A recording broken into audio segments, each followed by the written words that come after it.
I found a hidden room behind my mirror, and someone was living inside it. I didn't think anything was wrong with the mirror. It was just slightly loose. Not broken. Not cracked. Just not fixed properly to the wall. I noticed it on a Tuesday. Nothing special about that day. I got home late. Around 11:40 p.m. Took off my shoes. Dropped my keys on the counter. Same routine. Same quiet house. I live alone. At least, I thought I did. The house is old. Not ancient. But old enough to have quirks. Small noises. Pipes that knock sometimes. Floorboards that creak when the temperature drops. But that mirror, that was new. I installed it myself. 3 months ago. Bathroom renovation. Nothing major. Just new tiles. New sink. New mirror. And I remember. I made sure it was secure. Perfectly aligned. Tight against the wall. So when I touched it that night, and it moved, I felt it immediately. That wasn't right.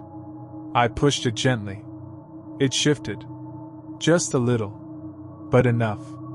I stepped back. Stared at it. Trying to remember if I had installed it wrong. Maybe the screws were loose. Maybe the wall wasn't even. Maybe I was just tired. But something about it felt off. I didn't fix it that night. I should have. But I didn't. Instead, I went to bed. And that's when things started. At exactly 2:26 a.m., I woke up. No sound. No movement. Just awake. You know that feeling? When your body wakes you up for no reason, but your brain tells you something is wrong? That. I lay there, staring at the ceiling, listening. Nothing. Then I heard it. Very faint. Very soft. A sound. Like something shifting. Inside the walls. I sat up. Heart beating faster now. The sound stopped. I told myself it was pipes. Old house. Normal. But then it came again. Not pipes. Something else. Slow. Dragging. Like wood scraping against wood. And it was coming from the bathroom. I didn't want to check. I really didn't. But I did. I got out of bed. Walked down the hallway. Each step louder than it should have been. The bathroom door was slightly open. I stopped. Just outside. Listening. Silence. I pushed the door open. The bathroom was dark. Only a little light coming from the hallway. Everything looked normal. Sink. Shower. Mirror. I stepped inside. Reached for the light switch. And that's when I saw it. The mirror was tilted. Not just loose anymore. Tilted outward. Like something had pushed it from behind. I froze. There was no way. There's nothing behind that wall. I checked when I installed it. Solid. No hollow space. No gap. Nothing. But now, there was a gap. Small. Just enough to see darkness behind it. My throat went dry. I stepped closer. Slowly. And I don't know why I did this. But I raised my hand. And touched the edge of the mirror. It moved. Easily. Too easily. Like it wasn't secured at all. Like it had been opened before. I pulled it slightly. And a cold draft hit my face. Cold. Stale. Air that hadn't moved in a long time. That's when I knew. There was space behind the wall. A hollow. And I wasn't supposed to find it. I should have stopped. Closed it. Walked away. But I didn't. Because something inside me needed to know. So I pulled harder. The mirror shifted further, revealing a narrow gap. Dark. Completely dark. I grabbed my phone, turned on the flashlight, and slowly, I pointed it inside. At first, I saw nothing, just dust and darkness. Then, the light caught something, a shape. In the distance, still, silent, sitting there, a chair, a single wooden chair, facing the mirror, facing me, and it was positioned perfectly, exactly where someone would sit to watch. I felt something drop in my stomach, because in that moment, I realized something.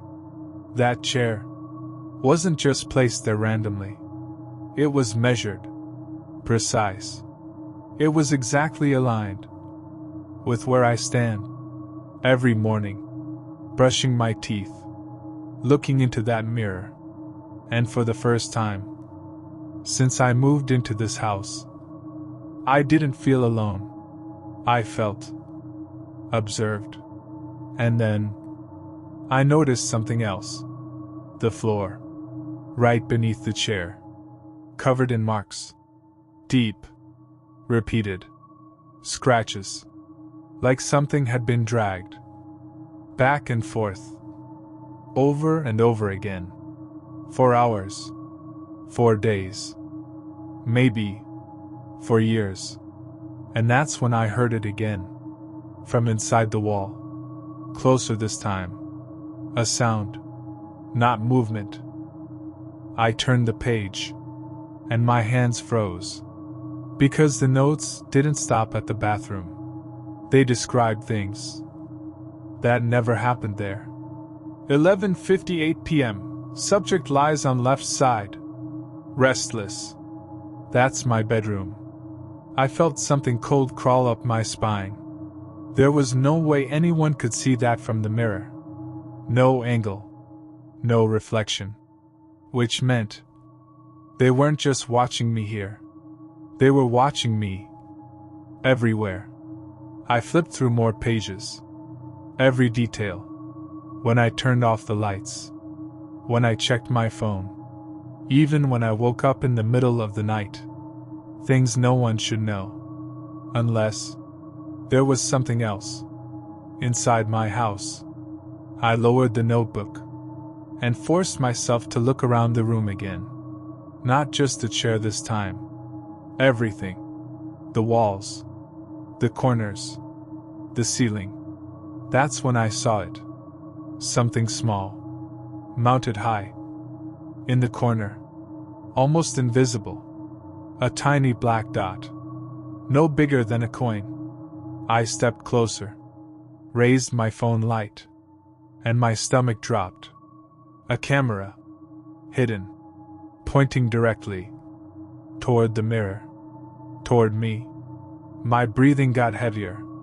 Because if this camera was here, then there had to be a feed. Somewhere. And that's when I noticed it. Behind the chair. Half hidden in the dark. A small setup. Wires. A screen. Not big. Not modern. But active. Alive. The screen flickered slightly. And I slowly stepped toward it. Every instinct telling me to run. But I didn't. Because I needed to see. I needed to know how far this went. I reached the screen. And looked at it. It was my bedroom. Live. My bed. My pillow. Exactly as I left it. The blanket slightly folded. The light from the hallway creeping in. I stared at it. Because the angle was wrong. Too high. Too perfect.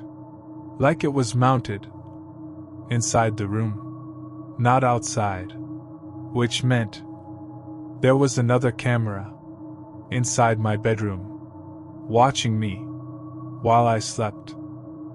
I stepped back, shaking now, because this wasn't just observation. This was control. Systematic. Planned. Someone had built this. Used it. Maintained it. Recently. And then, the screen changed. Glitched. Just for a second. And I saw something. That made my blood run cold. A different angle. Lower. Closer to the bed. Like the camera had switched. Or moved. And for a split second, I saw myself. Sleeping. But I wasn't alone. There was someone else in the room. Standing beside the bed. I stepped closer to the screen. Heart pounding violently now. Trying to see clearly. But it switched back. Gone. Just the empty bed again. Like nothing happened. Like it never showed me that. I grabbed the edge of the table. Trying to stay steady. And that's when I noticed something else. Next to the monitor. A small metal tray. Covered in dust. But not untouched. Disturbed. Used. On it. Syringes. Several. Some empty. Some not. Clear liquid inside. My hands started shaking uncontrollably. Because now, everything made sense. The nights I woke up randomly. The times I felt tired. For no reason. The gaps in my memory. Someone wasn't just watching me. They were entering my room. While I slept. And doing something to me. Something I never felt. Something I never remembered.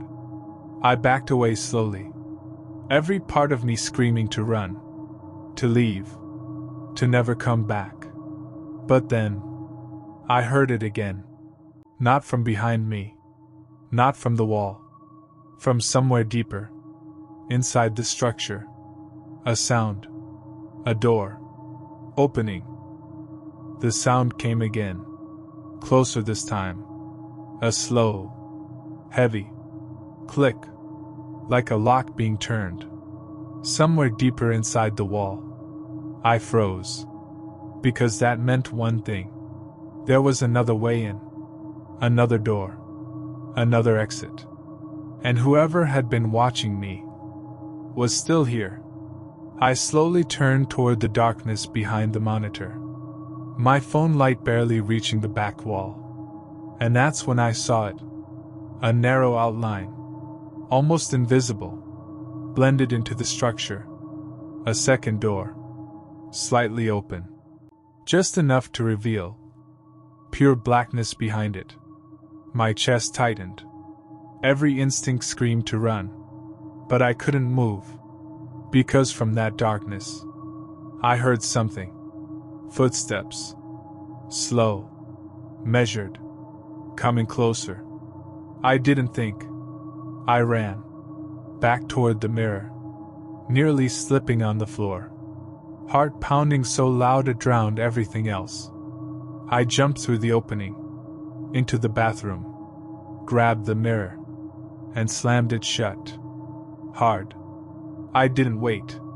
Didn't look back. I ran out of the house. Barefoot. Didn't stop. Didn't breathe. Until I was halfway down the street. I never went back. Not that night. Not the next day. I stayed with a friend.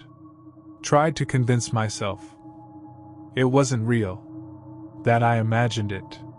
That stress was messing with me. But 2 days later, my phone buzzed. A notification. From an app. I don't remember installing. New face detected.